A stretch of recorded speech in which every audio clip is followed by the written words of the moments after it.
नमस्कार और स्वागत है।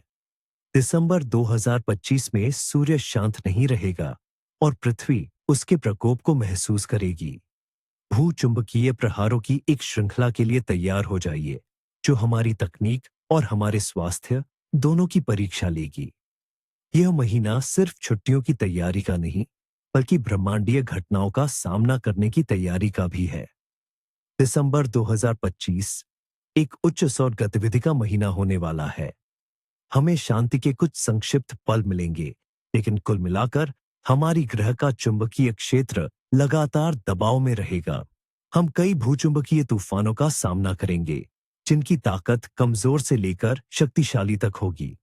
यह महीना उन सभी के लिए एक गंभीर परीक्षा होगी, जो मौसम के प्रति संवेदनशील हैं। इससे पहले कि हम कैलेंडर में उतरे, आइए जल्दी से समझते हैं कि हम किस बारे में बात कर रहे हैं।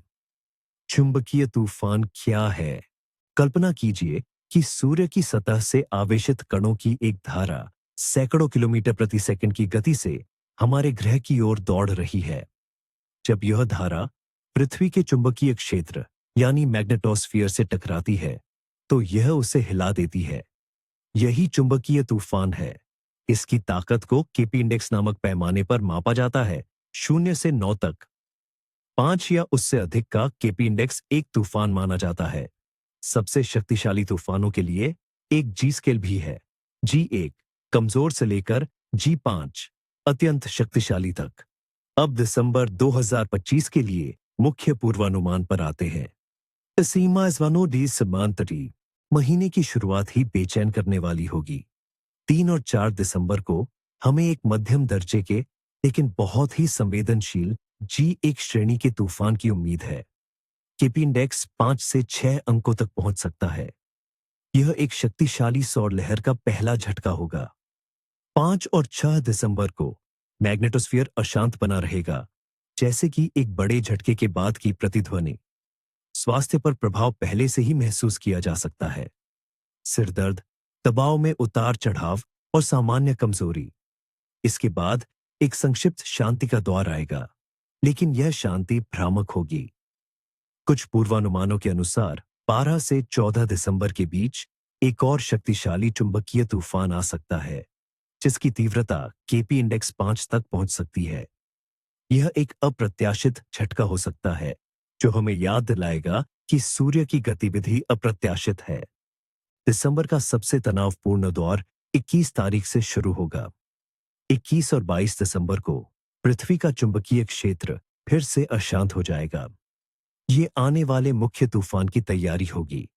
23 दिसंबर को महीने का सबसे शक्तिशाली तूफान आने की उम्मीद है। पूर्वानुमान एक मजबूत जीरो स्तर के तूफान का संकेत देते हैं, जिसका केपी इंडेक्स 6 या उससे भी अधिक हो सकता है। इस दिन हमें सबसे गंभीर परिणामों के लिए तैयार रहना चाहिए। 24 दिसंबर को तूफान का प्रभाव बना रहेगा और मैग्नेटोस्फीयर अशांत रहेगा।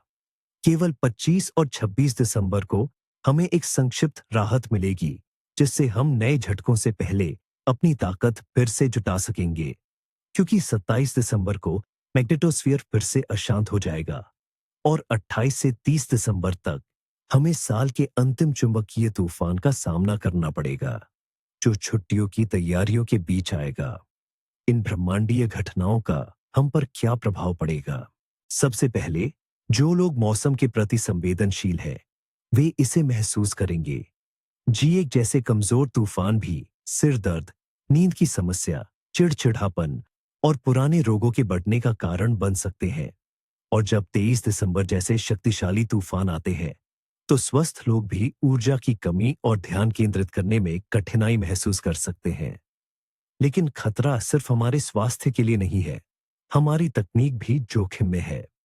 शक्तिशाली चुंबकीय तूफान उपग्रह नेविगेशन जैसे कि जीपीएस में बाधा डाल सकते हैं, रेडियो संचार को बाधित कर सकते हैं और यहां तक कि पावर ग्रिड में विफलता का कारण भी बन सकते हैं। ये वह अदृश्य खतरा है जो हमारी आधुनिक दुनिया को प्रभावित कर सकता है। तो हमें क्या करना चाहिए? घबराने की जरूरत नहीं है, लेकिन तैयार रहना बुद्धिमानी है। यहाँ कुछ व्यावहारिक सुझाव दिए गए हैं। स्वास्थ्य के लिए सबसे पहले खूब पानी पिए। यह रक्त को पतला करने और हृदय प्रणाली पर भार कम करने में मदद करता है। दूसरा, खतरनाक दिनों में शारीरिक और भावनात्मक तनाव से बचे। महत्वपूर्ण मामलों और कठिन वर्कआउट को शांत दिनों के लिए स्थगित कर दें। तीसरा, अपनी प्राथमिक चिकित्सा किट तैयार रखें, खासकर यदि आपको हृदय या दबाव की समस्या है।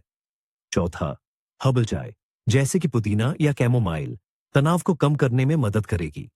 पांचवा, तूफान की पूर्व संध्या पर और उसके दौरान भारी वसायुक्त भोजन से बचे। सामान्य सिफारिशों के लिए। छठा, यदि आप एक लंबी यात्रा की योजना बना रहे हैं तो जीपीएस में संभावित विफलताओं के लिए तैयार रहे और एक पारंपरिक नक्शा साथ रखें। सातवां, महत्वपूर्ण इलेक्ट्रॉनिक उपकरणों को पावर सर्ज से बचाने के लिए उन्हें अनप्लग करने पर विचार करें, खासकर महीने के सबसे शक्तिशाली तूफान के दौरान। याद रखें, ये पूर्वानुमान प्रारंभिक है। सौर गतिविधि बदल सकती है और वैज्ञानिक लगातार डेटा को अपडेट करते रहते हैं। इसलिए खतरनाक तिथियों से ठीक पहले पूर्वानुमानों की जांच करना महत्वपूर्ण है। नवीनतम जानकारी प्राप्त करने के लिए हमारे चैनल को सब्सक्राइब करें। अपना और अपने प्रियजनों का ख्याल रखें। जल्द ही मिलते हैं।